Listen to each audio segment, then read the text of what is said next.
दूर व्यसन से दूर रहना, क्योंकि शराब की बोतल ने घर बर्बाद कर दिया है, जमीन बर्बाद कर दी है, इज्जत बर्बाद कर दी है, पूरे परिवार को बर्बाद कर दिया है। इसलिए आखिरी दक्षिणा मांग रहा हूं, शराब का त्याग कर दो। क्योंकि बोतल को हम नहीं पीते हैं। पीने वाले ने कहा कि मैं बोतल को खत्म कर रहा हूं, बोतल ने कहा मूर्ख, तू क्या मुझे खत्म करेगा, मैं तुझे भीतर से खत्म कर रही हूं। बोतल को हम खत्म नहीं करते। ए पीवाड़ा, जो नहीं पिए उनके नहीं कह रहा हूं, जो पिए उनका कह रहा हूं।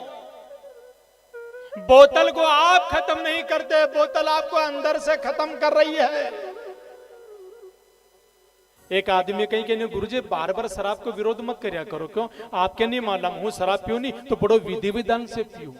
एक दारू कुटी आयो कथा में, नु गुरुजी बार बार शराब की निंदा करते हो, बुराई करते हो, मैं बड़े विधि विधान से पीता हूँ। मैंने कि कैसा विधि विधान से पे? नु गुरुजी मैं शराब तो पीता हूँ, पर पक्की बात मैं नरक में नहीं जाऊंगा। क्यों?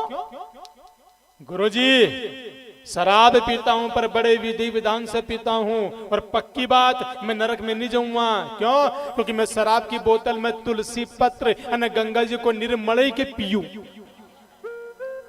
के नरक में जाऊं मैं कि नठू नहीं जाए? थारे तो राजा इंद्र स्वर्ग में चूल्हा चुलाएगा, तू जा तो सरी, मर तो सरी, अगो धरती को वजन कम होई। शराब छोड़ दो। और एक और वो दुर्व्यसन जो सबसे बेकार और सबसे बकवास और सबसे घटिया जो दुर्व्यसन है मेरी नजर में, शराब तो है ही, पर एक दुर्व्यसन जो आजकल युवाओं में ज्यादा है, जो सबसे घटिया, सबसे बकवास, सबसे बेकार दुर्व्यसन अगर है तो पाउच का गुटके का। कारण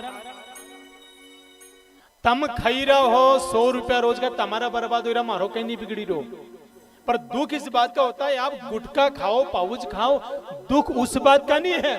पर ये दालदारी जहां मन पड़े वहां थूक देते हैं। इतनी भी अक्ल नहीं है, इतनी भी बुद्धि नहीं है कि यहाँ रास्ता है, यहाँ मार्ग है, यहाँ गाय माता के चरण पड़ते हैं, यहाँ संत जनों के चरण पड़ते हैं, यहाँ ऋषि मुनि के चरण पड़ते हैं। जाने किस रूप में परमात्मा यहाँ से निकलते हैं, और आप पिचिक पिचिक पिचिक जाम जा थूकी तो दालदारी कहीं का। इन दालदारियों से कहना चाहता हूं खूब खावो, पर मन पड़े वहां मत थूका करो।